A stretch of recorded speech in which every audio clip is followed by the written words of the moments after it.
เก็บออกมาเหรอใช่ครับของ Adidas ครับ อันไหนของยูที่ยูเห็นเมื่อวานนี้นะ ยูมีเยอะแยะแล้วรองเท้า Adidas อะฮะ ยูเรามาเก็บตรงนี้กันออกมาต้องเก็บขอบขอบ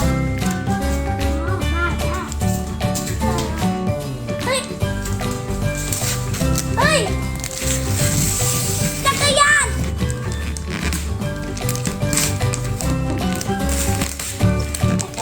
จริง ใช่เหรอ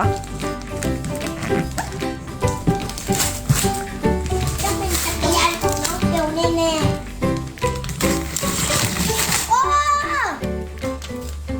ใช่จักรยานหรือเปล่า